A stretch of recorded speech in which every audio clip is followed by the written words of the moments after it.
I had a dream in my life. How many of you have had a dream before? If you have, say aye. And just because you have a dream, does that mean it's going to come true? I had a dream when I was a kid. I grew up in New Jersey. For those of you who think I talk fast, these people are angry too, just like me. Okay? I grew up in New Jersey, and I had a goal. Because when the Giants won the Super Bowl, Bill Parcells stood up and said, I'm going where? Disney. And I was so pumped up about it, so excited. I said, that's what I'm going to do too. Yet my parents took us on fun vacations like to Corning, New York, to watch glass get made, the Natural History Museum. My dad's an engineer. My mom's a teacher. I don't know how I became like this. Now, why I'm sharing this with you is I had a goal and a desire that I wanted to go to Disneyland. Yet, just because you have a goal, does that mean you get it automatically? No. So I waited till I was in my 20s, and I finally had an opportunity to go. So what I did was I called a buddy and said, let's go to Disney.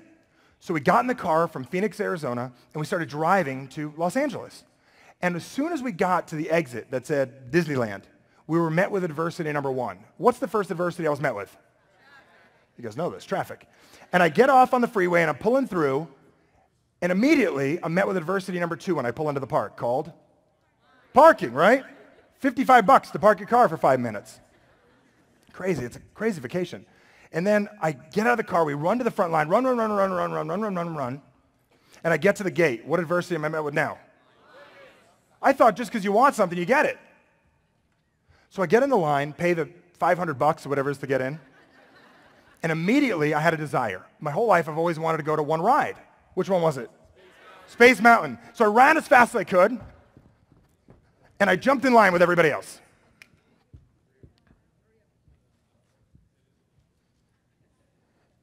Okay? Turn to my right, and there's a woman here with 11 kids.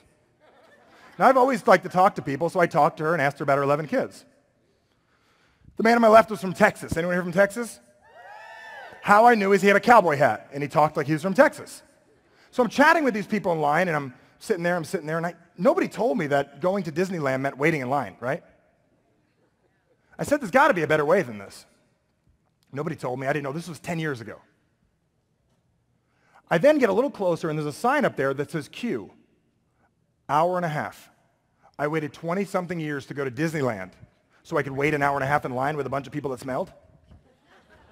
Guy next to me smelled. I said, there's got to be a better way. It's 11 o'clock on my watch. I'm not going to wait all day. I'll get on 5 rides. So I look over to the right shoulder, and I see a sign that says fastpass, 5 minutes. 10 years ago when it first came out. I said, I wonder what that is. So I asked the lady to my right, I said, ma'am, what's fastpass? Lady with 11 kids. She goes, oh, well, it's expensive. I said, what do you mean? She goes, well, you got to pay more for it when you get in the park. Now, I was significance-based back then. So I said, if you could pay VIP, I would have paid it, right? So I'm sitting there, and I'm like, I don't like her answer. So I asked the guy to the left. I said, what's fastpass? He said, well, you got to know someone that works for the park. I looked over my shoulder. There's no way these people all knew people working for the park. So I'm going to find someone else that knows. Because if you ask the wrong person the right question, will you get the answer? So I stepped out of line. And here's something you might want to write down. In order to lead the orchestra, you sometimes have to turn your back to the crowd. So I stepped out of line. You can borrow that one a couple times. Give me credit once.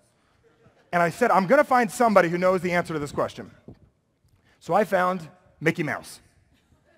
I didn't know those people couldn't talk. Did you? So I asked Mickey Mouse, and Mickey Mouse, I got pushed over to the side, and the manager, don't talk. Throw you out of the park. Don't talk. I said, all right.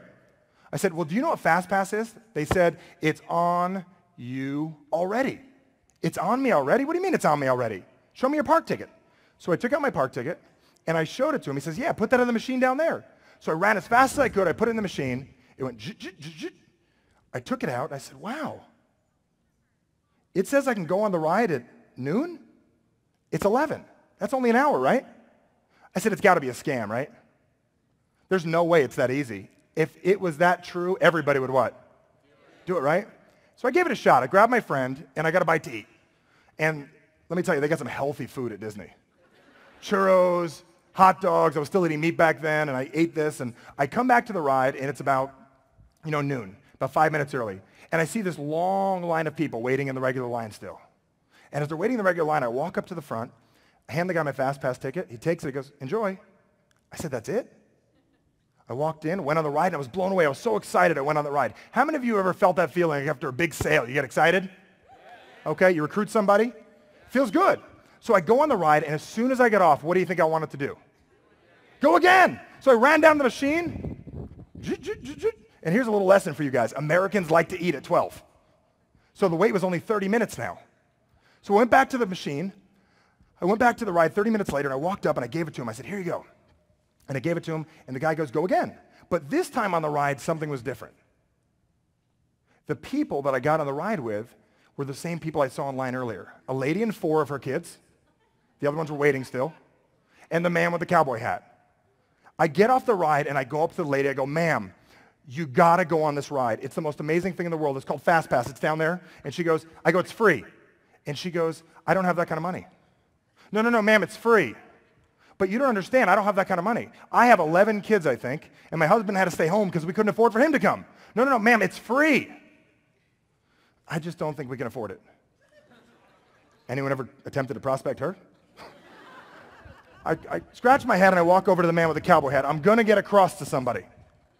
I said, sir, you got to use fastpass. He says, well, we don't know anybody. No, you don't need to know anybody. Mickey told me it's cool.